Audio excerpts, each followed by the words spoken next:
व्यासपीठ आणि उपस्थित सर्व मान्यवर इतिहासप्रेमी स्त्री पुरुषांना माझा नमस्कार।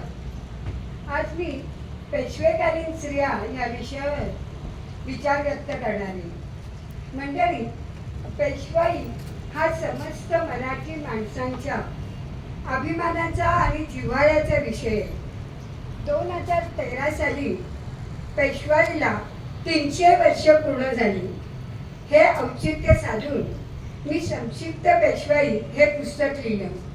1713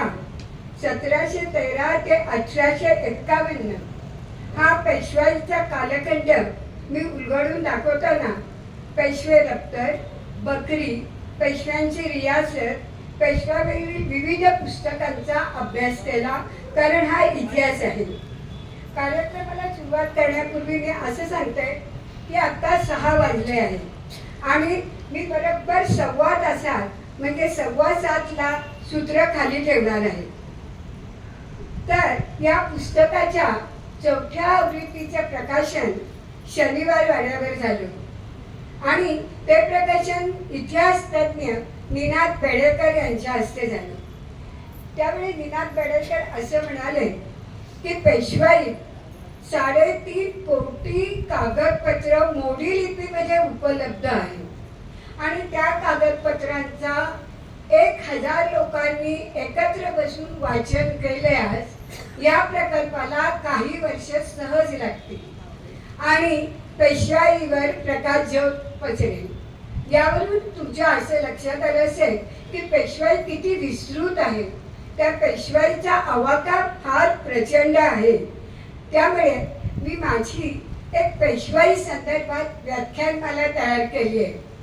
त्यापैकी कर्तृत्ववान पेशवे आणि त्यांची कारकीर्द, पेशवाईतील स्थापत्यकला खूप छान विषय आहे, पेशवाईतील रीतिरिवाज आणि लोककला, पेशवाईतील आर्थिक नियोजन आणि लष्करी नियोजन, त्याच्यात पानिपतचा महासंग्राम, बाजीराव आणि मस्तानी, रमाबाई आणि माधवराव, राघोबा दादा आणि आनंदीबाई आणि पेशवाईतील स्त्रिया म्हणजे पेशवीबाई आणि त्यांची तत्कालीन मानसिकता, हा सगळा मिळून 9 विभागात विभागणी करून 9 व्याख्यानाची मी व्याख्यानमाला तयार केलेली आहे। आता पेशवेकालीन स्त्रिया याविषयी बोलताना सुरुवातीला थोडी पार्श्वभूमी सांगणं अत्यंत गरजेचं आहे। पेशवा हा मूळ फारसी शब्द आहे आणि त्याचा अर्थ पंतप्रधान असा आहे। याच अर्थाचा मुसलमानी शब्द वजीर असा आहे। पेशवा शब्दातील मूळ पेश हा शब्द असून त्याचा अर्थ अग्रभाग असा आहे आणि तो मला बकरीत वाचायला मिळाला। शहाजी महाराजांच्या आधीपासून शहाजी महाराजांनी म्हणजे शिवाजी महाराजांच्या बालपणी शहाजी राजांनी 1643 ला शामराव नीलकंठ रांजणकर यांना पेशवा नेमले होते।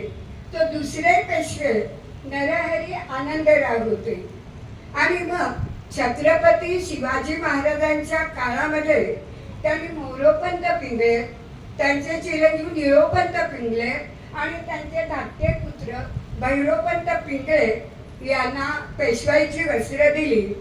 पण मंडळी, पेशवाईला खरेपणा आणि कर्तेपणा मान सन्मान प्राप्त झाला तो बाळाजी विश्वनाथ पेशवे यांना पेशवेपद मिळाल्यावर आणि म्हणूनच 2013 साली पेशवाईला 300 वर्ष पूर्ण झाली।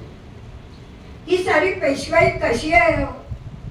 ही पेशवाई म्हणजे मराठी मनाचं मुक्त चिंतन आहे। ही पेशवाई म्हणजे यशा अपयशाचं दाहक सत्य आहे। पेशवाई म्हणजे पराक्रमाचा, शौर्याचा अनुपमेय आविष्कार आहे। पेशवाई म्हणजे कलासक्त रसिकतेचा मधुर झंकार आहे। पण या पेशवाईला फुटीरतेचा, राजद्रोहाचा आणि भाऊबंदीचा शाप आहे. तरी सुद्धा अत्ते पार झेंडा फडकवणारी पेशवाई समस्त मराठी मनाचा अभिमान बिंदू आहे.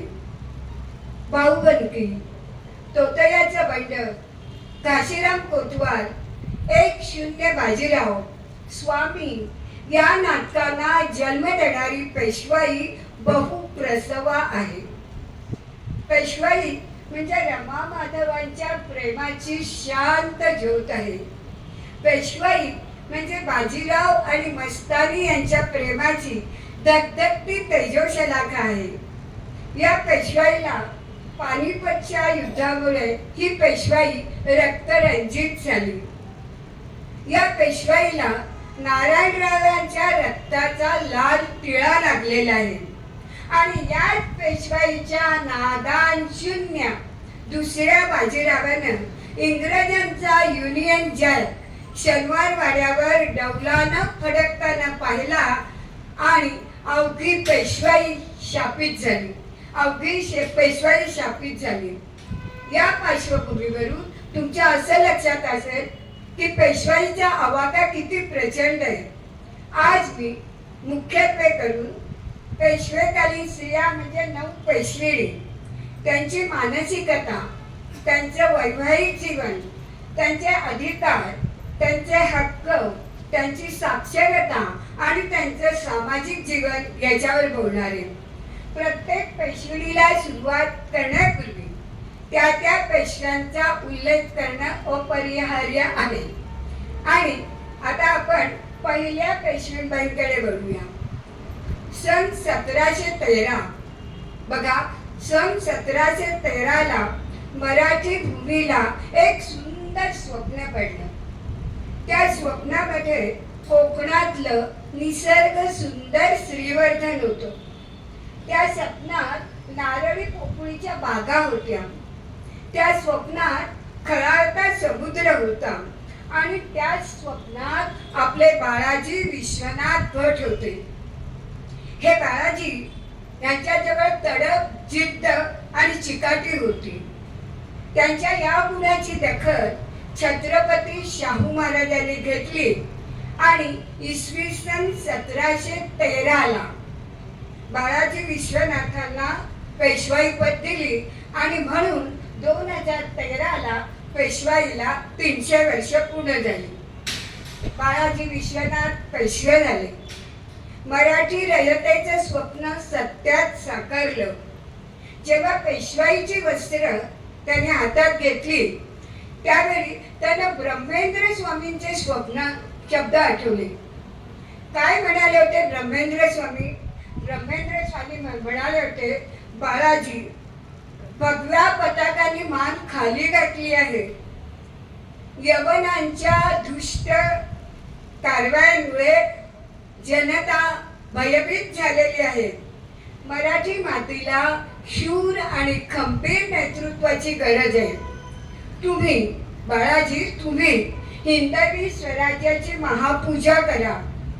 तुम्ही विषारी शक्तीचा समूळ नाश करा. आणि याच ब्रह्मेंद्र स्वामींच्या प्रेरणेने बाळाजी विश्वनाथ म्हणजे आपल्या पहिल्या पेशव्यांनी निरंतर स्मरण केले. या पेशव्यांनी हिंदू पदपातशाहीचा, शिवाजी महाराजांनी घातलेल्या हिंदू पदपातशाहीचा पाया भक्कम केला आणि त्यांनी अतुलनीय पराक्रम गाजवला. या आपल्या पहिल्या पेशव्यांच्या पत्नी म्हणजे राधाबाई साहेब, आपल्या पहिल्या पेशवीबाई. राधाबाईंचा जन्म आकडेवारीच्या तर्कानुसार 1675 साली झाला. राधाबाईंचं माहेरचं घराणं बर्वे होतं. बर्वे घराण्यात त्या लहानाच्या मोठ्या झाल्या. बर्वे घराण्यात त्यांच्यावर उत्तम संस्कार झाले. राधाबाई मोठ्या झाल्या. मोठ्या म्हणजे किती? वयाच्या 8व्या वर्षी त्यांचं लग्न बाळाजी विश्वनाथ पेशवे यांच्याबरोबर झालं. कशा होत्या राधाबाई? राधाबाई अत्यंत करारी, अत्यंत कठोर शिस्तीच्या होत्या. बाळाजी विश्वनाथांनी सुप्याला आणि सासवडला 2 मोठे वाडे बांधले.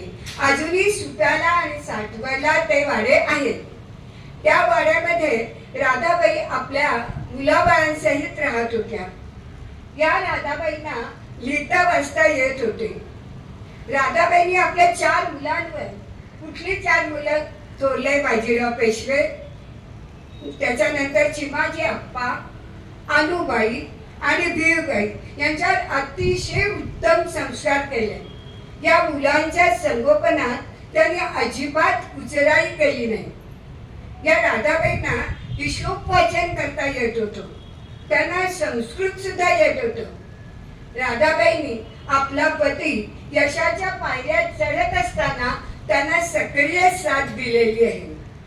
आता बघा, राधाबाईंच्या हस्ताक्षरातील 1689 सालची कागदपत्र पेशव्यांच्या क्षेत्रोपाध्यांच्या दप्तरात सापडली. आणि त्या कागदपत्रावरून असं लक्षात आलं की या राधाबाई तल्लख बुद्धीच्या, अभ्यासू आणि अतिशय चौकस होत्या. बाजीराव पेशवे, थोरले बाजीराव पेशवे म्हणजे राणूंच्या आई या नात्याने त्यांना पेशवाईत कमालीचा मान होता. अवघ्या पुणे शहरात राधाबाईंना पेशव्यांची आई म्हणून मान होता.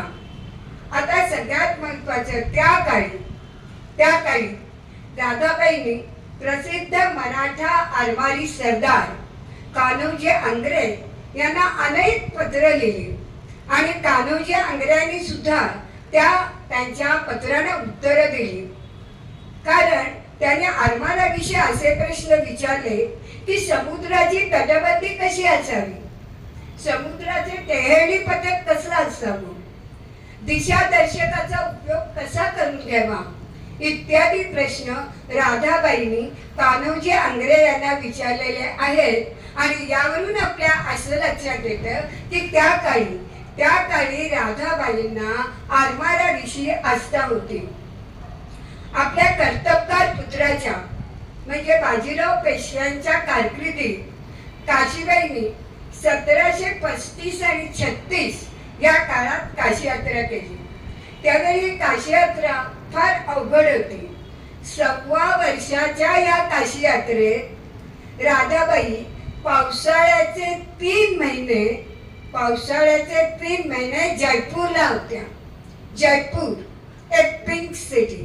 या जयपूरमध्ये जयपूरला असताना त्यांनी जयपूरची बांधकाम कला, जयपूरची संस्कृती, जयपूरचे खाद्य संस्कृती, जयपूरची लोककला याचा सखोल अभ्यास केला. त्या अतिशय चौकस असल्या कारणाने कुठल्या चांगल्या गोष्टी कुठल्या देशात आहे त्या त्यांनी बघितल्या आणि त्यांनी पेशवाई आचरणात आणल्या. आता त्या काशी यात्रेहून परत आल्यावर 1720 साली बाळाजी विश्वनाथ पेशवे वारले. त्यावेळी त्या सती जाण्यास निघाल्या होत्या. पण मुलं लहान असताना सती जाणं शास्त्राधारास धरून नाही म्हणून त्या सती गेल्या नाही. आणि अतिशय धैर्याने त्याने मुलांना वाढवलं. मराठ्यांचे शत्रू आणि मित्र कसे ओळखावे, घाईगर्दीने निर्णय न घेता प्रत्येक डावपेचाची उजळणी कशी करावी, त्याचा सखोल अभ्यास कसा करावा, भौगोलिक परिस्थितीनुसार युद्धाची, लढाईची आणि मोहिमेची आखणी कशी करावी, खंडणी आणि महसूल कुठल्या पद्धतीने गोळा करावा, अशा पद्धतीचं सर्व शिक्षण या राधाबाईंनी आपल्या पराक्रमी पुत्रांना दिलं. आता 8 ऑगस्ट 1700 जेव्हा बाजीरावांचा जन्म झाला त्यावेळी या राधाबाईंना, या माऊलीला असं वाटलं, माझा हा पुत्र बाजीराव इथे पेशवाईला कर्तृत्वाचा कळस दाखवेल. माझा हा पुत्र बाजीराव महानायक होईल. माझा हा राजसपाळ बाजीराव इतिहास घडणारा पुरुष होईल. आणि राधाबाईंचे त्या माऊलीचे शब्द बाजीराव पेशव्यांनी, थोरल्या बाजीरावांनी सार्थ केले. आता या राधाबाई काय करायच्या? बाजीराव पेशवे मोहिमेवर गेल्यावर त्यांना अनेक पत्र लिहायच्या, त्यांना मार्गदर्शन करायच्या. तू कुठे आहेस, कुठे लढाई लढतोयस, इत्यादी इत्यादी बारीक सारीक गोष्टी त्या पराक्रमी बाजीरावांना सांगत असत. पण ह्या राधाबाई अतिशय करारी आणि कठोर शिस्तीच्या होत्या. बाजीरावांनी मस्तानीशी लग्न केल्यावर राधाबाई कमालीच्या संतप्त झाल्या. बाजीरावांच्या या वागण्याला आपण प्रतिबंध घालू शकलो नाही हे शल्य मरसपर्यंत त्यांच्या मनात होतं. राधाबाईंना हा स्वतःचा फार मोठा पराजय आहे असं वाटत होतं. या अतिशय कुशल असलेल्या राधाबाईंचा विविध विषयांचा अभ्यास होता. त्यापैकी जलसंवर्धनाबाबत त्या अत्यंत दक्ष होत्या. ज्यावेळी पुणे शहरात पाण्याची टंचाई निर्माण झाली त्यावेळी राधाबाईंनी पाणी प्रश्नाबाबत त्याच्या जातीने लक्ष घातले आहे. ज्या पद्धतीने पाण्याचा वापर पुण्यात होत असे त्या पद्धतीत त्यांनी आमूलाग्र बदल केलेला आहे. ज्याच्यामुळे पाण्याची गरजच कमी आहे तिथलं पाणी काही अंशी कमी करून ज्यांना गरज आहे अशा ठिकाणी त्यांनी पाणी उपलब्ध करून दिलं. त्यांच्याच भाषेत सांगायचं झालं तर त्या म्हणायच्या, बाग वाचवून शहर पाण्या वाचून हैराण करणं हे उचित नव्हे हो. यावरून असं लक्षात येतं की जलसंवर्धनाबाबत त्या अत्यंत दक्ष होत्या. या राधाबाईंनी पुणे शहरात आणि पुण्याच्या आसपास विहिरी बांधल्या, धरणं बांधली, बंधारे बांधले. पाण्याचा एकही थेंब वाया जाऊ नये यावर त्यांचा कटाक्ष होत्या. अशा जलसंवर्धक असलेल्या राधाबाईंचं शाहूंच्या राणीजवळ मैत्री होती बरं का. शाहूंची महाराणी आणि राधाबाई यांच्या कायम पत्रव्यवहार व्हायचा. तेव्हा पत्रलेखन होतं. आता पत्रलेखन त्याला कालबाह्य झाली आहे. आपल्या हातात आता मोबाईल आलेले आहे. शाहूंची राणी आणि राधाबाई दोघी एकमेकींना आपल्या राज्यातली खैलेखुशाली करवत असत. लढाया आणि मोहिमांसंदर्भात माहिती देत असत. अशा या दोघींची पत्रमैत्री इतिहासात जगजाहीर होती. मात्र या राधाबाईंनी मस्तानीशी उभा दावा मांडला. अगदी शेवटपर्यंत त्यांनी राऊंची आणि मस्तानीची भेट होऊ दिली नाही. असं हे करारी व्यक्तिमत्व.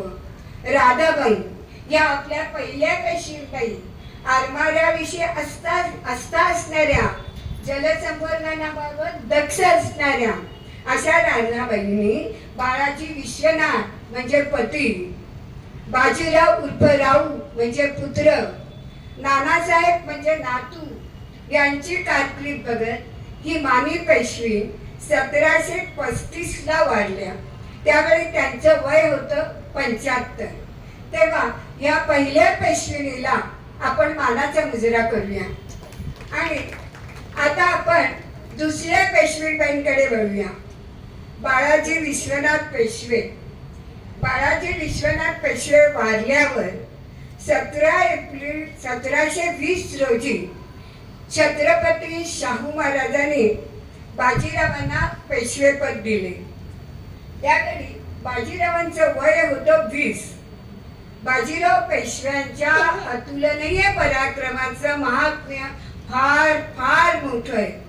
पेशवा कसा असावा, त्याची राजनिष्ठा कशी असावी, त्याने मोहिमा कशा आखाव्यात, त्याने खंडणी महसूल कसा गोळा करावा, त्याने आपल्या कारभारांच्या बद्दल कसं लक्ष द्यावं याचं आदर्श उदाहरण म्हणजे थोरले बाजीराव पेशवे. खरं म्हणजे बाजीराव पेशवे हा माझ्या व्याख्यानाचा पूर्णपणे स्वतंत्र विषय आहे. बाजीरावांविषयी बोलणं म्हणजे सागरातील केवळ एकच थेंब हातात घेण्यासारखं होईल. अशा या महापराक्रमी बाजीरावांनी 20 वर्षात 20 लढाया केल्या. अभिमानाची गोष्ट म्हणजे बाजीराव पेशवे एकही लढाई हरले नाही. अगदी नेपोलियन बोनापार्ट सुद्धा लढाई हरला. एक सांगते, उण्यापुऱ्या 40 वर्षाच्या कालावधीत आपल्या थोरल्या बाजीराव पेशव्यांनी 2.25 लाख किलोमीटर गौडदौड केली आहे. आणि ह्याचा उल्लेख जगाच्या इतिहासात सुवर्ण अक्षरांनी त्याची नोंद झालेली आहे. अशा या बाजीरावांच्या पत्नी म्हणजे आपल्या दुसऱ्या पेशवेबाई काशीबाई साहेब. काशीबाई या राधाबाईंच्या भावाची मुलगी. आतेघरी सून म्हणून त्यांचं लग्न बाजीराव पेशव्यांशी झालं. पण या काशीबाई बिचाऱ्या दुर्दैवीच होत्या. त्यांना लहानपणापासून संधिवाताचा त्रास होता. अनेक वैद्यांनी त्यांच्यावर उपचार केले. हाकिमांनी जडीबुटीचे लेप त्यांना दिले, पण त्यांच्या दुखण्याला उतार पडला नाही. त्यामुळे त्या सतत दुःखी कष्टी असायच्या. थोडक्यात काशीबाई म्हणजे एक विटलेली कळी होती. या काशीबाईंना लिहिता वाचता येत होतो. काशीबाईंना नानासाहेब, श्रीमंत नानासाहेब पेशवे, विश्वासराव आणि रघुनाथराव असे 3 पुत्र झाले. पण या पुत्रांना वाढवलं ते राधाबाईंनी. या काशीबाईंनी आपल्या मुलांशी संवाद मुळी साधलाच नाही. त्यांच्या व्यथा आणि वेदना त्यांनाच ठाऊक. आता महत्वाचं, आपल्या पतीने आणलेल्या रूपसुंदर मस्तानीला त्याने मोठ्या मनाने जवळ केलेला आहे. पण पतीने आणलेल्या या मस्तानीला शनिवार वाड्यात पंचारतीने ओवाळताना त्या दुःखी कष्टी झाल्या. कुणाला मला सवत घरात आणलेली खपेल, कुणाला सवत घरात आणलेली खपेल, पण पतीचं सुख तेच आपलं सुख अशी तत्कालीन मानसिकता असलेल्या या काशीबाईंनी पतीवरचं आपलं प्रेम सिद्ध केलं. काशीबाई सतत मनाशी विचार करत असत. त्या अशा विचार करत असत की मस्तानी माझी सवत अप्रतिम देखणी आहे. पुरुषांनाच काय पण बायकांना सुद्धा तिच्याकडे पुन्हा पुन्हा वळून बघावंसं वाटतं. ही सत्य परिस्थिती नाकारून चालणार नाही. पण ही मस्तानी उलटा नाही, ही मस्तानी रखेल नाही, ही मस्तानी यवनी नाही. छत्रसाल या हिंदू राजाची ती मुलगी आहे आणि पितृसत्ताक पद्धतीनुसार ती हिंदू आहे. आणि सगळ्यात महत्वाचं, माझ्या राऊंची, माझ्या बाजीरावांची ती पत्नी आहे. अहो, जे सुख मी राऊंना देऊ शकत नाही ते सुख मस्तानी त्यांना देते आहे. किंबहुना मस्तानीच राऊंना सावरते आहे. काशीबाईंना मस्तानीच्या व्यथा आणि वेदना समजत होत्या. काशीबाईंना असं वाटायचं की मस्तानीच्या गोड गळ्यातील मीराबाईंची भजनं ऐकावी, मस्तानीच्या कृष्ण भक्तीने ओथंबलेल्या नृत्याचे पदन्यास बघावे, मस्तानीशी मोकळेपणाने संवाद करावा. पण या पेशवेबाई अगतिक होत्या. याला कारण त्यांच्या सासूबाई राधाबाई, त्यांची आत्या यांचा त्यांना अतिशय दाग होता. राऊंच्या अखेरच्या क्षणी काशीबाई रावेरखेडीला त्यांच्या जवळ होत्या. मंडळी, 8च दिवसापूर्वीच्या वृत्तपत्रामध्ये मी एक बातमी अशी वाचली की रावेरखेडीला थोरल्या बाजीरावांचे जे स्मारक आहे त्या स्मारकाची मोडतोड झालेली आहे, ते जीर्णावस्थेत गेलेलं आहे. तेव्हा या पराक्रमी महापुरुषाच्या स्मारकाची पुरातत्व विभागाने दखल घ्यावी असं मला वाटतंय. आणि त्या संदर्भात मी पुरातत्व लेखाचे पद्मश्री डॉक्टर गोबम देगलूरकर यांना पत्र दिलंय. तेव्हा काशीबाई रावेरखेडीला राहून जवळ होत्या. त्यावेळी पतीची अवस्था बघून त्या भयभीत झाल्या. पेशवे मृत्यूपथाला लागले होते आणि त्या अवस्थेत सुद्धा त्या मस्तानीचं आणि शमशेरचंच नाव घेत होते.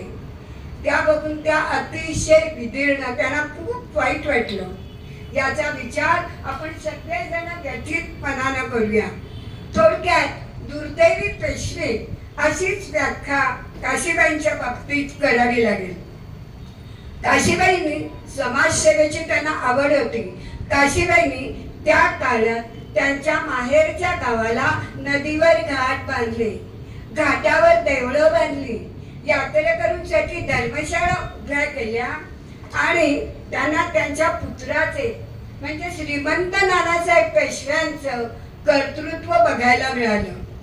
काशीबाईंची अशी इच्छा होती की पर्वतीच्या डोंगरावर मोठं शिवमंदिर बांधून तिथे छत्रपतींच्या पूजेतील शिवलिंगाची स्थापना करावी आणि त्यांच्या पुत्रांनी त्यांची ही इच्छा पूर्ण केली. आणि शेवटी ही पेशवी समाधानाने गेली. अशा या पेशवीबाईंना आपण मानाचा मुजरा करूया आणि तिसऱ्या पेशवीबाईंकडे वळूया. बाजीराव पेशव्यांच्या निधनानं मराठी रयत पोरकी झाली. बाजीरावांचे थोरले चिरंजीव नानासाहेबांच्या पोटी, काशीबाईंच्या पोटी वडगाव जवळी साते या गावी झाला 13 डिसेंबर 1721 ला. कसे होते नानासाहेब? नानासाहेब अत्यंत कर्तबगार होते. शाहू महाराजांची त्यांच्यावर अतिशय मर्जी होती. शाहू महाराज आणि नानासाहेब दोघंजण अगदी जीवश्य कंठस्थ मित्र होते. त्यामुळे बराच वेळ हे नानासाहेब साताऱ्याला राहत होते. बाजीरावांच्या निधनानंतर म्हणजे 25 जून 1740 ला नानासाहेबांनी शाहू महाराजांकडून पेशवाईची वस्त्र घेतली. नानासाहेबांनी अतुलनीय पराक्रम केला. थोरल्या बाजीरावांनी उत्तरेत जम बसवला तर नानासाहेबांनी कोकणात जम बसवला. भरपूर खंडणी, भरपूर महसूल त्यांनी मिळवला, पण त्यातल्या एकाही पैशाचा उपयोग त्यांनी स्वतःसाठी केला नाही. त्यांनी पुण्याच्या आणि आजूबाजूच्या लोकांसाठी उपयोग केला. बाजीराव पेशव्यांनी शनिवारवाडा बांधला तर या नानासाहेबांनी पर्वती, सारसबाग, तुळशीबाग, बेलबाग, दशभुजा गणपती, रास्तेवाडा, फडणीसवाडा इत्यादी सुरेख बांधकामं केली. ठिकठिकाणी गणपतीची देवळं त्यांनी बांधली. हे सगळं स्थापत्य कला या विषयात मी समाविष्ट केले. एकट्या शनिवारवाड्याबरोबर जर बोलायचं झालं तर 2 तास सहज लागतील. याच नानासाहेबांच्या कारकिर्दीमध्ये पानिपतचा महासंग्राम झाला आणि अवघी पेशवाई रक्तरंजित झाली. या नानासाहेबांच्या पत्नी म्हणजे आपल्या तिसऱ्या पेशवीबाई गोपिकाबाई. या गोपिकाबाई रास्ते घराण्यातील होत्या. रास्ते सरदार मूळचे गुहागरचे.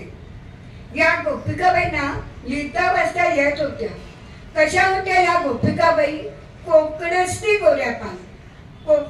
गोऱ्यापान, सरसरीत, चाफेकडी नाकाच्या आणि अतिशय चुणचुणीत होत्या. शाहू महाराजांना ही देखणी गोपिका नानासाहेबांसाठी आवडली आणि त्यांनी चक्क रास्ते सरदारांकडे गोपिकाबाईंना नानासाहेबांसाठी मागणी घातली. रास्ते सरदार अर्थात खुश झाले, कारण पेशव्यांची सोयरीक जुळणार होती ना. आणि बघा, आसा राजा असा पेशवा असं त्यांचं मित्र होते. आणि या गोपिकाबाईंचा विवाह 5व्या वर्षी 11 जानेवारीला 1730 साली वाईला धूमधडाक्यात झाला.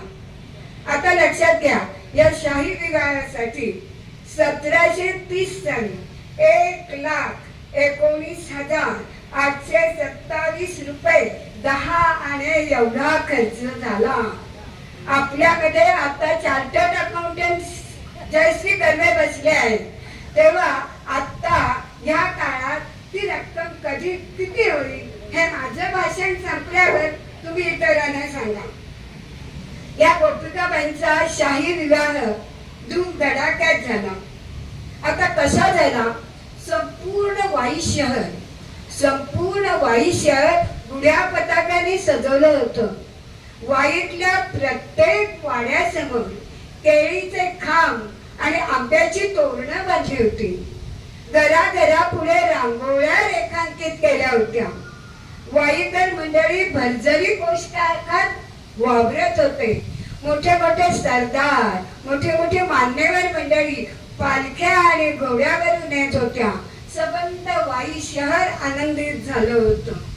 आणि मुक्पात खाण्यात पंचपक्वान्नाचा वास दरवळत होता. संपूर्ण वाई शहराला 3 दिवस भोजनाचं आमंत्रण होतं. असा हा शाही विवाह, आता मध्यंतरी अंबानीच्या मुलाचा असा विवाह झाला, तेव्हा असा हा शाही विवाह पाहून ही छोटी गोपिका कोण सुखावली. छोटीच होती ना, तिला खूप आनंद झाला. विवाह झाल्यावर या गोपिकाबाई शनिवार वाड्यात आला. त्या राधाबाईंच्या हाताखाली वाढल्या, त्यामुळे त्यांचं व्यक्तिमत्व समृद्ध झालं.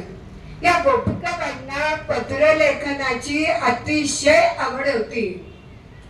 या गोपिकाबाईंना राजकारणात कमालीचा इंटरेस्ट होता. त्यांचा स्वभाव परखड आणि हजरजबाबी होत्या. त्या अत्यंत महत्वाकांक्षी होत्या बरं का. नानासाहेब पेशव्यांना त्यांनी उत्तम साथ दिली आहे.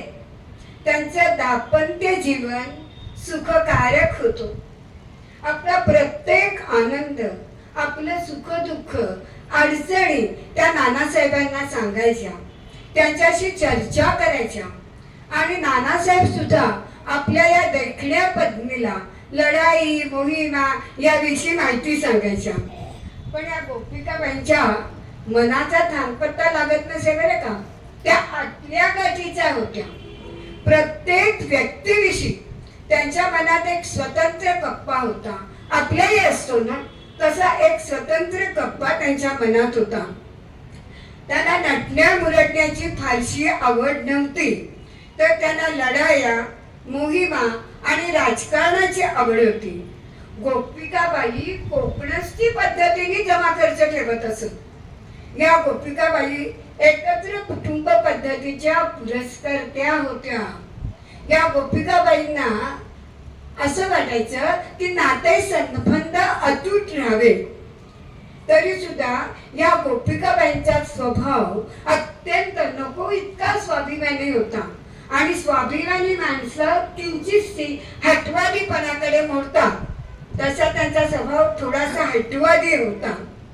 चिमाजी अप्पांचे चिरंजीव सदाशिवराव भाऊंनी पुण्यात येऊ नये आणि पेशवाईत हस्तक्षेप करू नये असं मत गोपिकाबाईंचं होतं.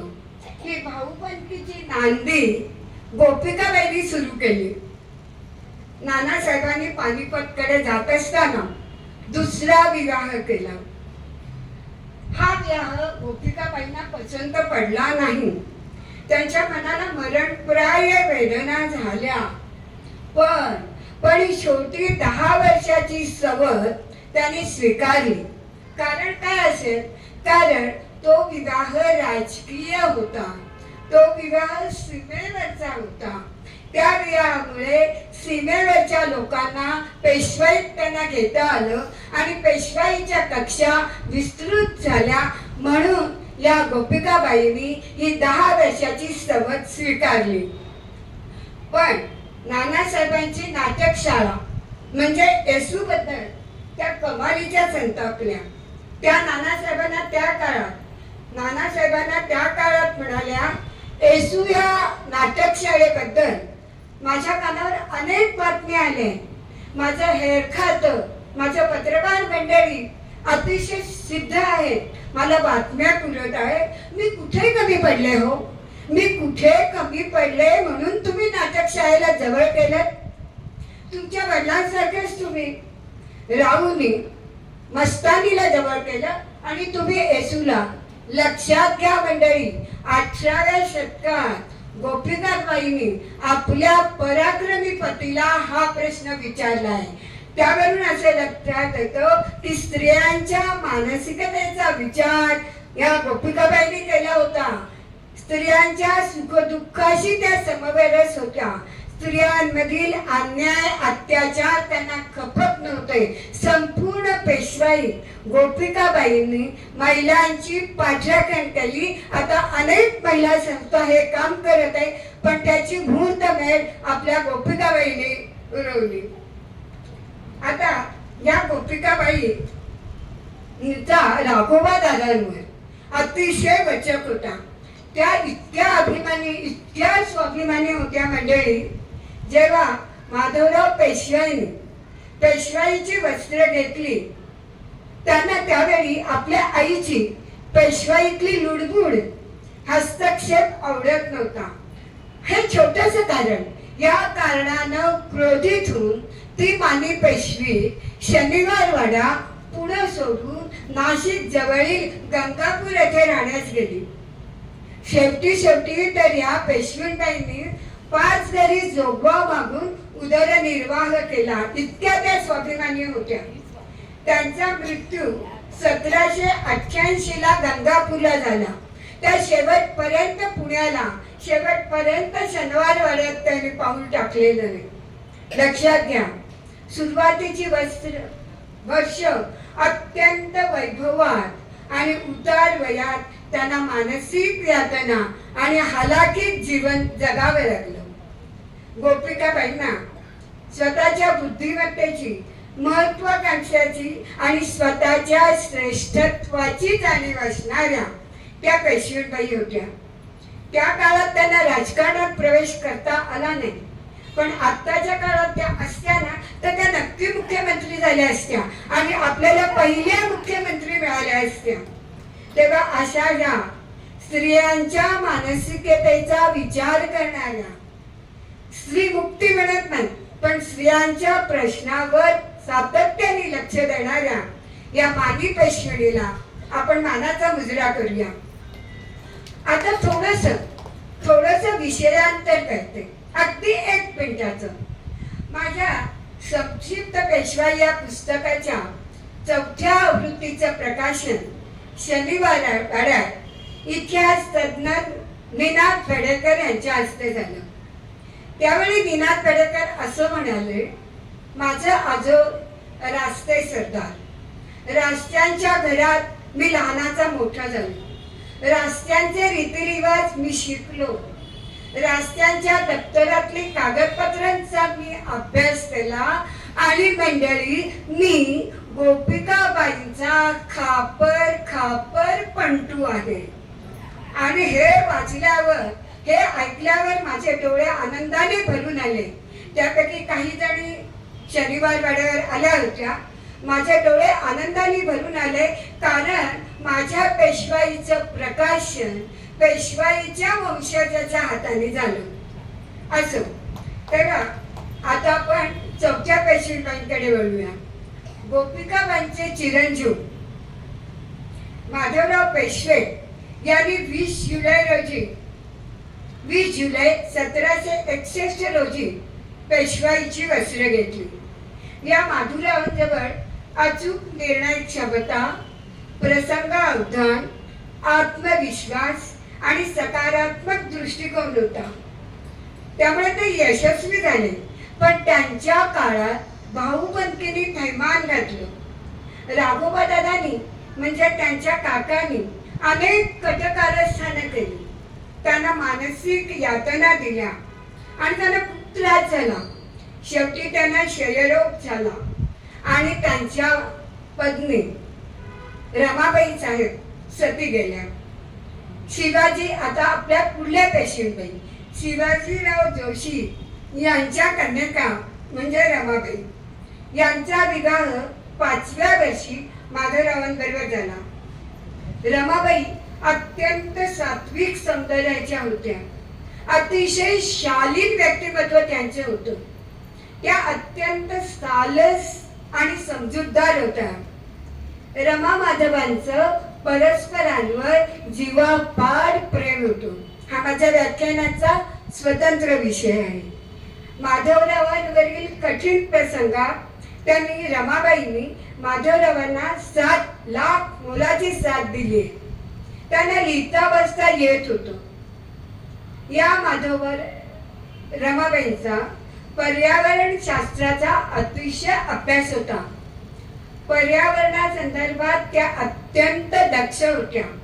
त्यांनी शनिवार वाड्यात आणि पुण्याच्या परिसरात बकुळ, पिंपळ, वड, औदुंबर, गुलमोहर इत्यादी मोठी मोठी झाडे लावली. त्यांनी फुलझाडे लावली. प्रत्येक पाना फुलाची, प्रत्येक झाडाची औषधी माहिती रमाबाईंना होती. मंडळी त्या काळी त्या आयुर्वेदाच्या अभ्यासक होत्या. अशा या रमाबाई राघोबा दादा आणि आनंदीबाई यांच्या कृष्णकृत्यामुळे सतत भयभीत व्हायच्या. पार्वती सासूबाईंची तोतयामुळे झालेली अवस्था त्यांना पाहवत नव्हती. त्यांचं मन विदीर्ण होत होतं. पार्वतीबाईंना सतत सावरलं ते रमाबाईंनी. मंडळी, राधाबाई, काशीबाई, गोपिकाबाई, पार्वतीबाई, आनंदीबाई आणि छोट्या गंगाबाई यांच्या तुलनेत रमाबाई सर्वाधिक बुद्धिमान होत्या, सर्वाधिक निग्रही होत्या. 18 नोव्हेंबर, आज 15 नोव्हेंबर आहे. 18 नोव्हेंबर 1772 पेशवाईचे स्वामी माधवराव पेशवे वारले. तेव्हा रमाबाईंनी सर्व धार्मिक विधी अतिशय शांतपणे पार पाडले. त्यांनी रेशमी पांढरं वस्त्र नेसलं, काळेभोर केस पाठीवर सोडले, कपाळाला कुंकवाचा लाल मळवट भरला. आपले सर्व दागिने, आपली मालमत्ता स्वखुशीने म्हणते स्वखुशीने रयतेला वाटून टाकली. गोऱ्या गळ्यात काळी पोत, सौभाग्यालंकार असलेली काळी पोत घातली. हिरव्या बांगड्यांचा चुडा भरला आणि रमाबाई आपल्या पतीचं मस्तक मांडीवर घेऊन सती गेल्या. अशी महासती कशी तर पर्यावरण दक्ष, त्या काळात पर्यावरणाचं संतुलन राखणाऱ्या अशा महाशक्तीला आपण त्रिवार वंदन करूया. आणि आता आपण 5व्या पेशवेबाईंकडे वळूया. आपण वळणार आहोत राघोबा दादा आणि आनंदीबाईंकडे. मोठं झकास प्रकरण आहे बरं का. पेशवाईतील खलनायक पण महापराक्रमी पुरुष अशी राघोबा दादांची ख्याती आहे. राघोबा दादा बाजीराव पेशव्यांचे 3रे चिरंजीव.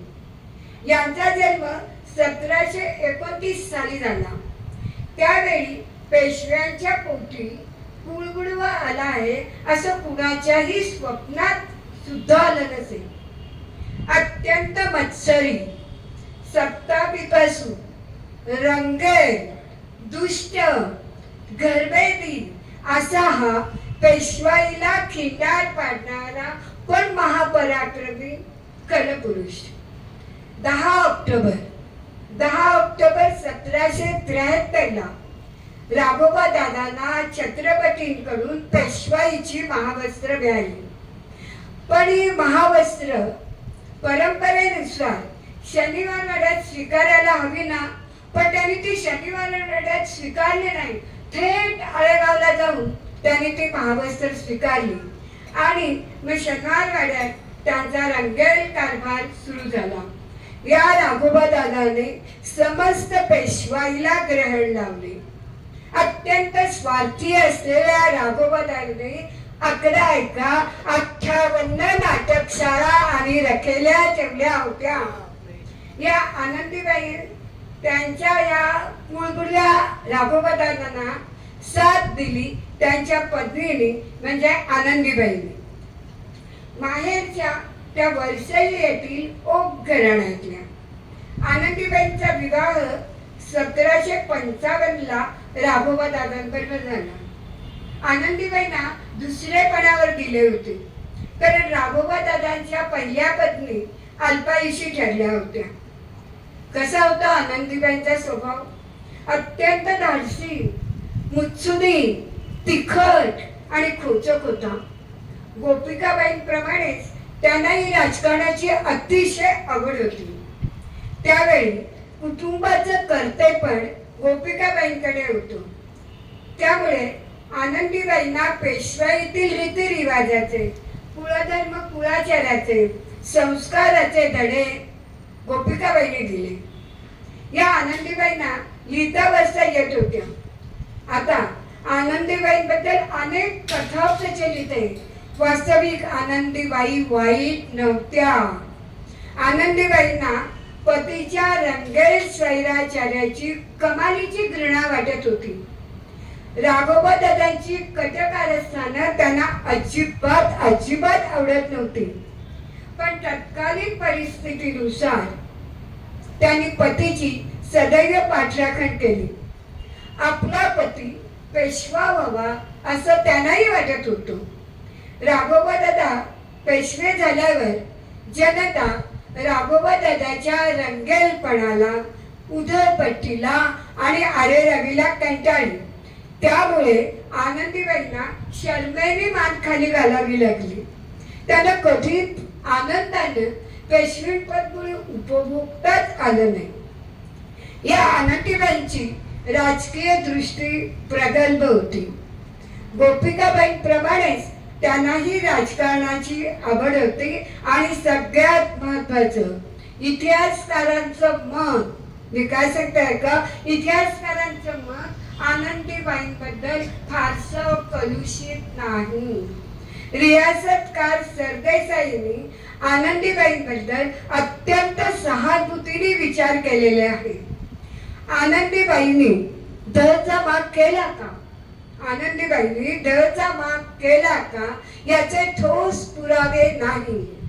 जेव्हा 3.5 कोटी मौलिक कागदपत्रांचा अभ्यास होईल तेव्हा सत्य परिस्थिती आपल्या समोर येईल. पण त्याने आपल्या पतीला सहकार्य निश्चित केलं. आनंदीबाईंना या मानवी पेशविणीला सारा आयुष्य कलंकित अवस्थेत जगावं लागले. या आनंदीबाईंना दागदागिने, शालूशेले, विशेष करून पैठणीची अत्यंत आवड होती. आनंदीबाई पैठणी या महावस्त्राच्या जाणकार होत्या. वस्त्र उद्योगाची त्यांना माहिती होती. अस्सल रेशीम, नैसर्गिक रंग, सोन्याचा नाजूक तारा, हिरे मोती यांनी आनंदीबाईंसाठी पैठणचे विणकर कारागीर पैठणी विणत असत. विविध रंगांच्या पदरावरती जरदारी मोर, राजाहंस, पोपट असलेल्या पैठण्या या देखण्या स्त्रीला विलक्षण शोभून दिसत असत.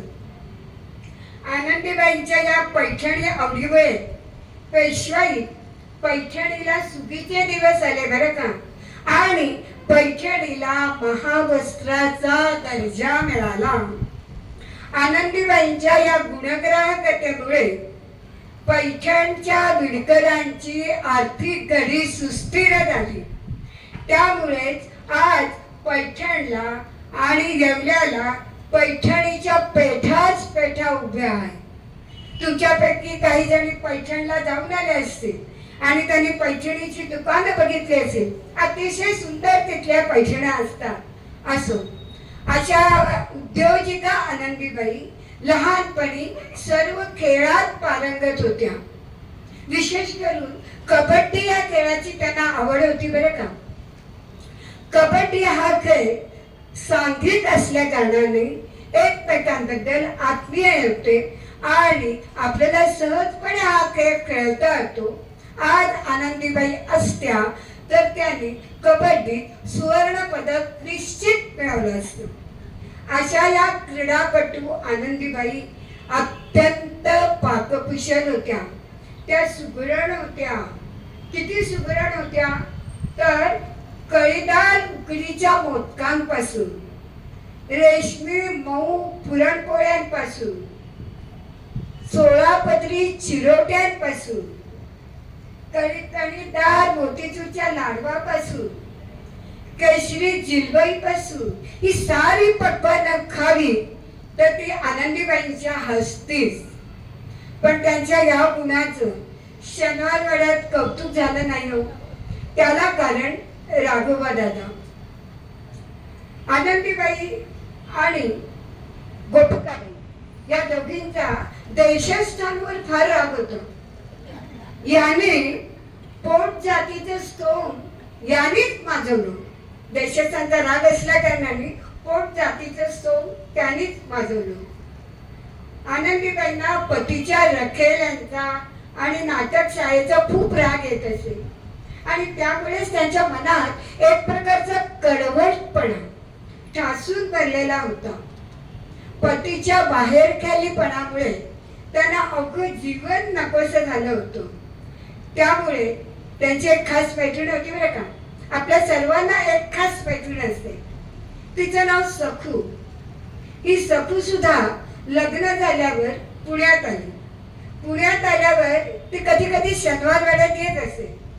शनिवारवाड्यात आल्यावर या आनंदीबाई तिच्याजवळ आपलं मन मोकळं करत असो. त्या म्हणत, अगं सखू, अगं सखू, अंबर दागिने घातले, शालू शेले पैठण्या नसल्या तरच का बाईच्या रूपाचं चीज होतं. तिला पतीच्या बाहेरखेलीपणाला, रंगेलपणाला जर आळा घालता आला नाही तर बाईच्या जन्माचा काय ग उपयोग. त्यांच्या अनेक स्त्रियांपैकी मी एक आहे. पत्नीपद निभावते आहे. या आनंदीबाईंची ही व्यथा निश्चितच बोलकी आहे. या आनंदीबाई अत्यंत व्यवहारी होत्या. त्यांचं माहेर खोपोलीच्या वरसईत. खोपोलीजवळ पेशवेकालीन शिवमंदिर आहे, अजूनही आहे. नाना फडणवीसांनी ते बांधलं. त्या मंदिराच्या जवळ एक कंकणाकृती तलाव आहे. पूर्वीच्या काळी त्या तलावात तीव्र पाणी टंचाई निर्माण झाली. तेव्हा आनंदीबाईंनी आपली रत्नजडित कंकण या तलावासाठी दिली आणि हा तलाव बांधला. इतका मोठा तलाव बांधला की त्याच्यात हत्ती सुद्धा सहज प्रवेश करू शकेल. आणि म्हणून त्या तलावाला कंकणाकृती तलाव असं म्हणतात. आणि या राधाबाईंची पहिली मुलं फारशी जगली नाही. दारला नजरकैदेत असताना आनंदीबाईंनी दुसऱ्या बाजीरावाला, एका कुळगुडव्या पेशव्याला, एका नादान बाजीरावाला जन्म दिला. या करंट्या पुत्राच्या जन्माच्या वेळी अनेक अपशकुन घडले. त्यामुळे आनंदीबाई भयभीत झाल्या. वडिलांचे वाईट गुणच या दिवट्याने उचलले होते. या नादान बाजीरावाला आनंदीबाई शेवटपर्यंत वळण लावू शकल्या नाही. पण आनंदीबाईंना दुर्गी नावाची एक मुलगी होती बरं का. ही दुर्गी अत्यंत सालच होती. तिला आपल्या आई वडिलांचं वागणं अजिबात आवडत नव्हतं. ती शनिवार वाड्यात काकू, आजी, आत्या यांच्या बरोबरच राहायची. अशी ही आनंदीबाईंची मुलं. जेव्हा रमाबाई सती जायला निघाल्या त्यावेळी आनंदीबाईंचं मन कातर झालं आहे. आनंदीबाई त्यावेळी मनात विचार करत होत्या, दुर्दैवाने त्यांचे पती बाहेरखाली रंगेल असतील अशा बायकांनी पतीसाठी सती जावं का हो, असा विचार त्यांच्या मनात होता. माझ्यासारख्या कितीतरी बायका रोजच सती जात असतात. आनंदीबाईंची ही व्यथा विलक्षण बोलकी आहे. नारायणरावांच्या वधाचा कट त्यांना ठाऊक होता, पण धरचा माग केला की नाही हे ठोस पुरावे जेव्हा 3.5 कोटी मोडी कागदपत्रांचा अभ्यास होईल तेव्हा आपल्या लक्षात येईल. पतीने इंग्रजांकडे घेतलेला आश्रय त्यांना आवडलेला नव्हता. परकीयांशी हातमिळवणी केलेली त्यांना खपली नव्हती.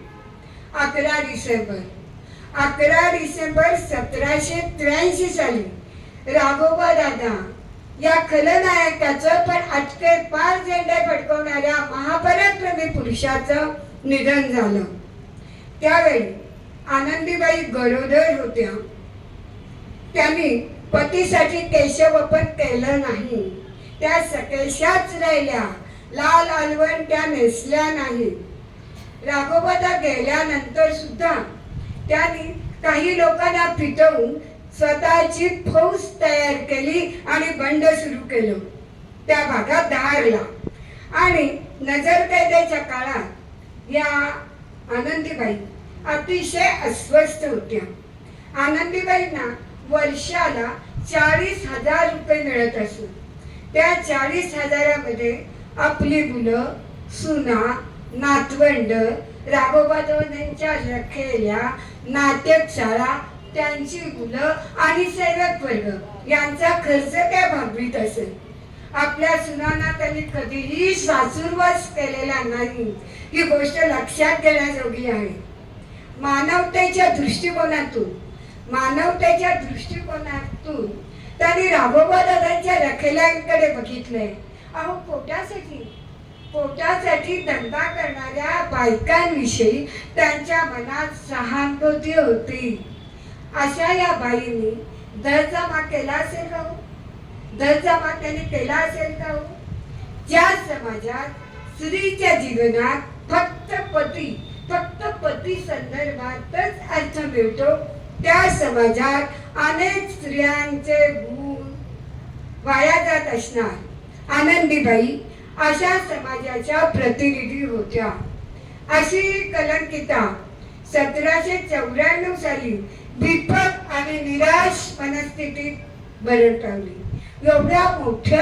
एवढ्या आयुष्यात कितीतरी भोग, कितीतरी यातना त्यांच्या नशिबी आल्या.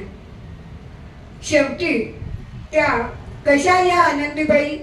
तर ह्या आनंदीबाई क्रीडाप्रेमी, या आनंदीबाई वस्त्रोद्योगाच्या उद्योजिका, या आनंदीबाई सुगरण. अशा या आनंदीबाईंना 46 वर्ष 5 महिने आणि 9 दिवसाचं आयुष्य लागलं. तेव्हा अशा या आनंदीबाईंना, त्या उद्योजिकेला आपण मानाचा मुजरा करूया आणि पुढल्या पेशवीबाईंकडे वळूया. आपली 6वी पेशवी कन्या सदाशिवराव भाऊ हे नानासाहेब पेशव्यांचे बंधू होते. सदाशिवराव भाऊ अतिशय पराक्रमी होते.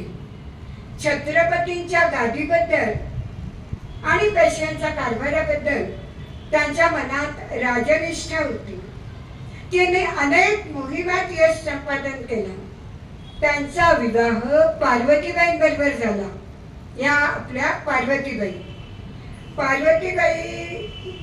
लग्न वयाच्या 5व्या वर्षी सदाशिवराव भाऊ बरोबर झालं. कशा होत्या पार्वतीबाई? अत्यंत शांत, समंजस अशा होत्या आणि सोशिक होत्या. त्यांना आपल्या सासरघरचा अभिमान होता. त्या एकत्र कुटुंब पद्धतीच्या पुरस्कर्त्या होत्या. रमाबाईंवर त्यांचा विशेष जीव होता. आपले पती सदाशिवराव पानिपतवर मारले गेले आहेत यावर त्यांचा बिलकुल विश्वासच नव्हता. पतीचं प्रेत जोपर्यंत बघायला मिळत नाही तोपर्यंत पती बेपत्ता आहे असं त्यांचं मत होतं. आणि कधी ना कधी पती येतील या आशेवर या साध्वीने सौभाग्य अलंकार उतरवले नाही. केशवपन आणि लाल अलवाडाची बातच सोडा. सतत पतीच्या वाटेकडे डोळे लावून बसणारी ही साध्वी मनातून मात्र कोसळली होती. त्यातच सदाशिवराव भाऊंचा तोतया शनिवार वाड्यात हजर झाला. किती अवघड आहे बघा. त्या तोतयाला त्या काळात सामोरं जाणं केवढं अवघड होतं. पण गोपिकाबाई अतिशय निर्धाराने त्या तोतयाला सामोरं गेल्या आणि त्या तोतयाला हद्दपार केलं. आणि म्हणूनच ह्या पार्वतीबाई अतिशय निग्रही होत्या. त्या काळात पार्वतीबाई सवाष्णी सारख्याच राहिल्या. पेशवाईतल्या कुठल्याही महिलेने, अगर पुण्यातल्या कुठल्याही महिलेने त्यांना विरोध केला नाही, ही विशेष गोष्ट आपण लक्षात घ्या. नारायणराव पेशव्यांच्या मुलाला म्हणजे सवाई माधवरावांना त्याने अतिशय लाडात मुलाप्रमाणे वागवलं. या नातवात त्यांचा जीव गुंतला होता. हो, संपूर्ण पेशवाई मंडळी, संपूर्ण पेशवाई रमाबाई आणि पार्वतीबाई या दोघी पेशवाई कमालीच्या पतिनिष्ठ होत्या, शांत आणि संयमी होत्या. या पार्वतीबाईने तर नारायणराव पेशव्यांच्या खुनानंतर गरोदर असणाऱ्या बालविधवा गंगाबाईंचं पुरंदरगडवर डोहाळ जेवण केलेलं आहे. तिची ओटी भरली आहे, तिला औक्षण केलंय. पार्वतीबाईंच्या या द्रष्टेपणाचा, पार्वतीबाईंच्या या सुधारक मानसिकतेचा विचार आपण महिलांनी करायला पाहिजे. या पार्वतीबाईंचं निधन समाधानात गेलं, पण अशा या मानसिक, अशा या द्रष्ट्या सुधारक मानसिकतेच्या पार्वतीबाईंना आपण मानाचा मुजरा करूया आणि पुढल्या 7व्या पेशव्यांकडे आपण वळूया. माधवराव पेशव्यानंतर मंडळी, माधवराव पेशव्यानंतर त्यांचे बंधू नारायणरावांना 13 डिसेंबर 1772 छत्रपती रामराजे यांनी पेशवाईची वस्त्र नाराजीने दिली. का होते नाराज? कसे होते नारायणराव पेशवे? पराक्रमी पुरुषांचा अजिबात वारसा त्यांच्याकडे नव्हता. छान चौकी आणि विलासाकडे त्यांचा कल होता. केवळ परंपरेनुसार, वारसा हक्कानुसार त्यांना पेशवेपद मिळालं. त्यांचा स्वभाव अत्यंत पोरकट, तापट आणि आळशी होता. या नारायणरावांनी फारशी कर्तबगारी बजावली नाही. त्याने काय केलं? राघोबा दादा आणि आनंदीबाईंना कैद केलं. त्याने कायस्थ ब्राह्मणांना दुखवलं. त्यामुळे घाशीराम कोतवाल तयार झाला. त्यांनी सखाराम पंत बोकील यांना दूर करून पेशवाईची नाना फडणवीसांना कारभारी पदाची सूत्र दिली. त्यामुळे सखाराम पंत बोकील दुखवले. त्याने गार्द्यांशी राघोबा दादांनी आपल्या कुटुंब कारस्थान करून गार्द्यांशी संगनमत करून आनंदीबाईंच्या सहकार्याने नारायणराव पेशव्यांचा शनिवार वाड्यात गार्द्यांकडून भर दुपारी खून केला. आणि ते साल होतं 1773. या नारायणराव पेशव्यांच्या पत्नी म्हणजे आपल्या 7व्या पेशवेबाई या पुण्याच्याच, त्या 5व्या वर्षी शनिवारवाड्यात आल्या. त्यांना लिहिता वाचता येत होतो. आणि रमाबाईंनी या आपल्या धाकट्या मुली समान जावेला प्रेम दिलं. अहो, अल्लड वयाच्या गंगाबाईंना नऊवारी साडीचा बोंगा सुद्धा सावरता येत नव्हता. या वयात त्या पेशवीबाई झाल्या. नारायणरावांबरोबरचा त्यांचा संसार अवघा 10 वर्षाचा. अहो, पतीची ओळख सुद्धा त्याने झाली नव्हती. नारायणरावांचा खून झाला त्यावेळी गंगाबाई 15 वर्षाच्या होत्या आणि त्या गरोदर होत्या. त्याने केशवपन केलं नाही. त्या सकेशाच राहिल्या. आपल्या नवऱ्याचा खून शनिवारवाड्यात झाला आहे हे समजल्यावर या बालविधवेने जो हंबरडा फोडला, जो आकांत केला, त्याने शनिवारवाडा ढसा ढसा रडू लागला. अवघं पुणे शहर शोकाकुल झालं. पण या गंगाबाईंना पार्वतीबाईंनी सावरलं. गंगाबाईंना सुरक्षतेसाठी पुरंदर गडावर ठेवण्यात आलं. तिथे त्यांचे सारे डोहाळे पार्वतीबाईंनी पुरवलेले आहेत. या बाल विधवेची त्यांनी ओटी भरली, त्यांना रेशमी वस्त्र नेसवलं, त्यांना त्यांच्या डोक्यात वेड्या घातल्या, त्यांना औक्षण केलं. आपल्या डोहा जेवणाचा हात थाट बघून छोट्या गंगाबाई सुखावल्या. त्या आपल्या बाळाची वाट पाहत होत्या. तेव्हा छोटी बाई गंगाबाईंनी योग्य वेळी बाळंत झाल्या. त्यांना पुत्र झाला.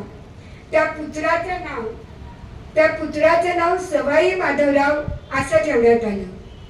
आता लक्षात घ्या, नारायणराव पेशव्यांच्या वधापासून सवाई माधवराव 12 दिवसाचे होईपर्यंत या गंगाबाईंनी पेशवाईचा कारभार बघितलेला आहे. हे विशेष महत्वाचं आहे. त्या काळात त्यांनी काही महिने पेशवाईचा कारभार बघितला. गंगाबाई वयाच्या 19व्या वर्षी म्हणजे 1777 ला वारल्या. मृत्यू समयी या गंगाबाईंनी काय केलं, तान्या सवाई माधवरावांचा हात सखाराम बापूच्या हातात दिला आणि नाना फडणीसांनी पेशवाईचं आणि माधवरावांचं रक्षण करावं असं सांगितलं. अशा या गंगाबाई त्या काळी काही महिने त्यांनी पेशवाईचा कारभार बघितला. अशा या पेशवाईंना आपण मानाचा मुजरा करूया. आता आपण 8व्या पेशवाईंकडे वळतोय. नानासाहेब पेशव्यांचे अल्पायुषी बंधू जनार्दन पंत यांच्या पत्नी शगुणाबाई त्या भिडे घराण्यातील होत्या. त्यांचा विवाह, आता आकडेवारी लक्षात घ्या, त्यांचा विवाह 1744 ला जनार्दन पंतांशी झाला. त्यावेळी त्यांचे वय होतं 5 आणि 1749 ला जनार्दन पंत वारले.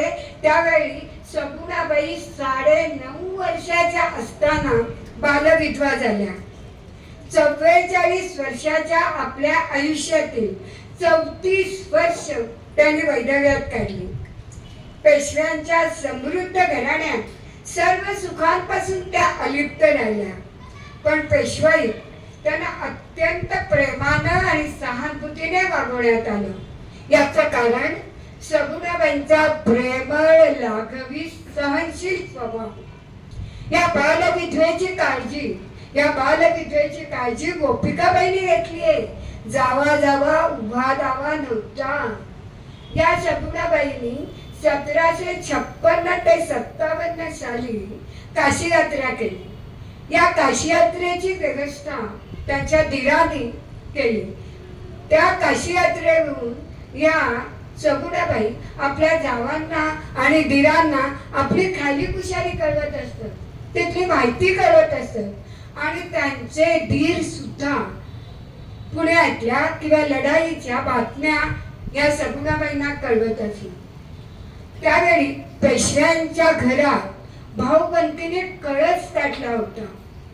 त्यावेळी आपल्या अतिशय शहाण्या सगुणाबाई भाऊबंदीपासून अलिप्त राहिल्या.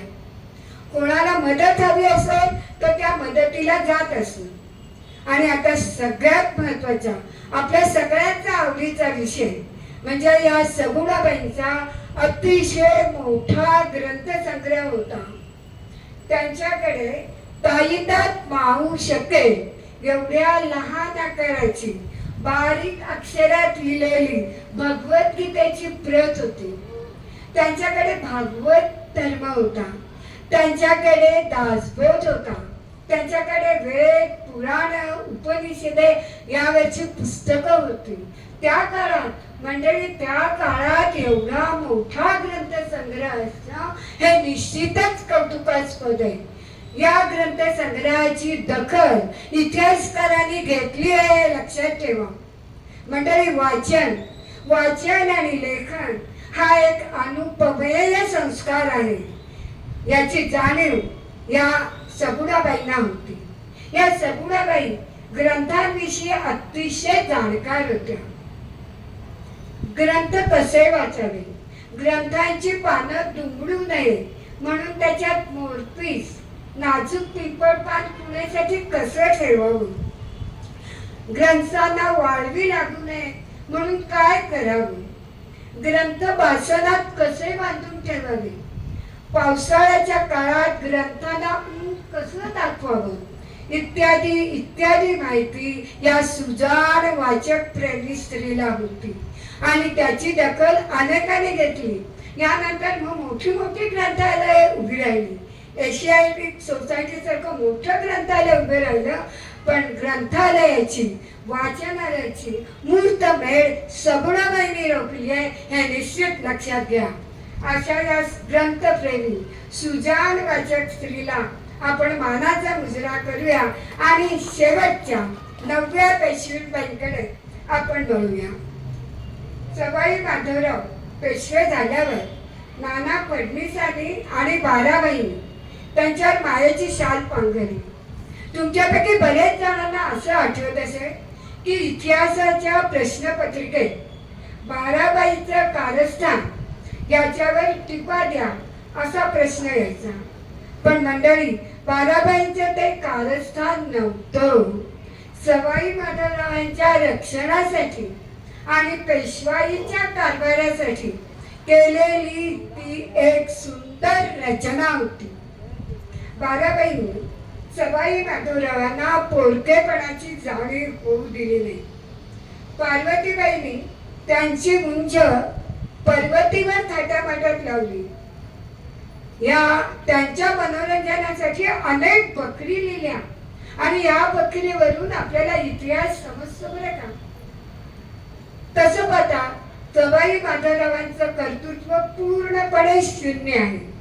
पुढे पुढे तर त्यांनी नाना फडणवीसांची उभा दावा मांडला. नानांचा पेशवाईतील हस्तक्षेप त्यांना नको होता. त्याला ते हलक्या कानाचे होते. त्याला खतपाणी घातलं ते राघोबा दादांच्या दिवट्या पुत्रांनी, एका शून्य बाजीरावांनी. या सवाई माधवरावांचा स्वभाव अत्यंत चोखंदळ होता. किती चोखंदळ होता, त्याने अनेक वधू परीक्षा केल्या हो, अनेक वधू परीक्षा केला आणि शेवटी कृष्णाजी पंत थत्ते यांच्या कन्येबरोबर त्यांचा विवाह पर्वतीवर थाटामाटात झाला. कृष्णाजी पंत थत्ते यांची कन्या दुसऱ्या रमाबाई होऊन शनिवार वाड्यात आल्या. कशा होत्या? ठेंगणा ठुसका बांधा, गोल चेहरा आणि भिरभिरते डोळे असलेले या दुसऱ्या रमाबाई अल्पायुषी ठरल्या. पुढे सवाई माधवरावांचा दुसरा विवाह यशोदाबाईंशी झाला, पण त्या पण अल्पायुषी ठरल्या. आणि मग सवाई माधवरावांच्या मृत्यूनंतर 4 डिसेंबर 1796 ला राघोबा दादांचे दिवटे चिरंजीव दुसरे बाजीराव पेशवे झाले. त्यांच्या अंगी कर्तृत्व शून्य होतं. त्यांनी काय केलं? पुण्याचा विश्रामबागवाडा सरळ पाडून टाकला. कालांतराने विश्रामबागवाडा उभा राहिला. या दिवट्या बाजीरावाने 3 विवाह केले, पण हे 3 विवाह अल्पायुषी ठरले. आणि मंडळी, दुःखाची खंत अशी वाटते आहे की 17 नोव्हेंबर, आज सरकोत मॅडम 15 नोव्हेंबर आहे, 17 नोव्हेंबर 1817 ला शनिवार वाड्यावर इंग्रजांचा युनियन जॅक त्याने डौलानं फडकताना बघितला आणि अवघी पेशवाई शापित झाली. आज मी तुमच्या समोर राधाबाई, काशीबाई, गोपिकाबाई, रमाबाई, आनंदीबाई, पार्वतीबाई, गंगाबाई, सगुणाबाई आणि दुसऱ्या रमाबाई अशा 9 पेशविणींची फक्त ओळख करून दिली आहे, फक्त झलक सांगितली आहे. याच्यामध्ये पेशव्यांच्या माहेर वाशिनी पण चांगल्या होत्या बरं का. या 3 माहेर वाशिनी, बाळजी विश्वनाथांची अनुबाई आणि भिवबाई ही कन्या, तर राघोबा दादांची दुर्गी ही कन्या. या 3 माहेर वाशिनी अत्यंत व्यवहार कुशल होत्या. त्यांना आपल्या माहेरचा अभिमान होता. प्रत्येक बाईलाच माहेरचा अभिमान असतो, आपल्या गावाचा अभिमान असतो. मला नाही का पुण्याचा अभिमान, तसा त्यांना अभिमान होता. या अनुबाई आणि भिऊबाई या दोघींनी पेशवे घराण्याची संबंध जपले. शनिवारवाड्यांशी त्यांनी संबंध ठेवले, पण भिऊबाईंनी मात्र शनिवारवाड्याशी संबंध ठेवले नाही. कारण बारामतीकर नाईक पेशव्यांचे प्रतिस्पर्धी होते आणि म्हणून त्यांनी संबंध ठेवले नाही. तेव्हा अशा पद्धतीने पेशवाईतील प्रमुख 9 पेशवीबाई 3 माहेरवाशी यांनी आपल्या माहेरघरचा अभिमान जपला. आता महत्वाचं आणि शेवटी, या स्त्रियांना स्वतःच्या मालमत्तेविषयी त्या काळी हक्क होता. त्या स्वतंत्ररित्या खर्च करू शकत होत्या, यांना विचारून नाही. स्वतंत्रपणे त्या खर्च करत होत्या. रमाबाईंनी सती जाताना सर्व दागिने आणि मालमत्ता स्वतःच्या खुशीने रयतेला दान केली. तर गोपिकाबाईंनी स्वतःच्या खर्चानं कोल्हापूरच्या महालक्ष्मीला 24 तोळ्याचे सोन्याचे चुडे घडले. काशीबाईंनी आपल्या माहेरच्या गावी नदीला घाट बांधले, घाटावर देवळं बांधली. त्यांनी यात्रेकरूंसाठी धर्मशाळा बांधल्या. तर आनंदीबाईंनी वरसाईला खोपोलीजवळ कंकणाकृती तलाव बांधला. आपापल्या परीचे आवडीचे दागिने, शालू शेलई घेण्यास त्यांना कुणीही आडकाठी केली नाही. पेशव्यांच्या इस्टेटीत त्यांचा अर्धा वाटा होता. इच्छापत्र करण्याची गरज नव्हती. त्यांचा अर्धा वाट्यात पिठे होता. संपूर्ण पेशवाईचा अभ्यास करताना सासूरवास हा उल्लेख मला फारसा वाचायला मिळाला नाही. याचा मला अतिशय आनंद झाला. या महिला स्वतःच्या इच्छेनुसार मोहिमेला किंवा काशी यात्रेला जाऊ शकत होत्या. पार्वतीबाई पानिपतच्या युद्धावर मोहिमेवर गेल्या होत्या. तर सगुणाबाई आणि राधाबाई काशी यात्रेला गेल्या होत्या. सती जाणं त्यांच्यावर बंधनकारक नव्हतं, पण रमाबाई स्वखुशीने सती गेलेल्या आहेत. थोडक्यात पेशवाईमध्ये महिलांना मान सन्मान होता. मंडळी, या सर्व पार्श्वभूमीवर आज मी तुमच्या समोर 1713 ते 1851 असा पेशवाईतील स्त्रियांचा माहितीपट उलगडून दाखवलाय. मला माहित आहे आणि तुम्हालाही माहित आहे की पेशवाई हा विषय अत्यंत विस्तृत आहे, अत्यंत मोठा आहे. आणि मी म्हणूनच माझ्या परीने पेशवेकालीन स्त्रिया याबद्दल एक छोटीशी झलक दाखवण्याचा प्रयत्न केला. तुमच्या लक्षात आलं का, या संपूर्ण व्याख्यानात मी मस्तानीची माहिती तुम्हाला दिली नाही. पण मस्तानी हा विषयच खूप मोठा आहे, खूप छान आहे. बाजीराव आणि मस्तानी हा माझ्या व्याख्यानाचा स्वतंत्र विषय आहे. आता जाता जाता एक गंमत सांगते, नक्की तुम्हाला आवडेल. तुमच्यापैकी कोणी त्याच्या आडनावाचे असतील तर बघा हा. जर का तुमचं आडनाव पिंगळे, भट, रांजेकर, ओक, साठे, थत्ते, रास्ते, बर्वे असेल तर तुम्ही तुमच्या घराण्याचा कुलवृत्तांत तुमच्या गुरुजींकडून जरूर पहा. तुम्ही पेशवाईची सेवा केलेली, तुमच्या पूर्वजांनी पेशवाईची सेवा केलेली आहे. आणि जर का तुमचं आडनाव फडणीस, बोकील, पटवर्धन, विंचुरकर, नाईक, प्रभुणे, दीक्षित, फडके, पुरंदरे, पानसे, आंग्रे, दामले, घोरपडे, पाटणकर आणि गायकवाड असेल तर तुम्ही पण तुमचा कुलवृत्तांत जरूर बघा. तुमच्या पूर्वजांनी पेशवाईची सेवा केली आहे याचा तुम्हाला निश्चित अभिमान वाटेल. तेव्हा अशी पेशवाईतील स्त्री शक्ती नंदादीपातील शांत ज्योतीप्रमाणे आपल्या प्रकाशाच्या स्वतंत्र कक्षा प्रकाशित त्यांनी केलेल्या आहेत आणि अशी श्री शक्ती आपल्या स्वतंत्र पाऊलखुणा उमटवीत महाराष्ट्राच्या इतिहासात अजरामर झाली आहे. मी तुम्हाला असं सांगितलं होतं मी 7:15ला व्याख्यान संपवेन आणि बरोबर मी 7:15ला व्याख्यान थांबवलं आहे. आपण सर्वजणांनी इतिहासासारखा क्लिष्ट विषय समजून घेतला त्याबद्दल मी आयोजकांचे आभार मानते. धन्यवाद.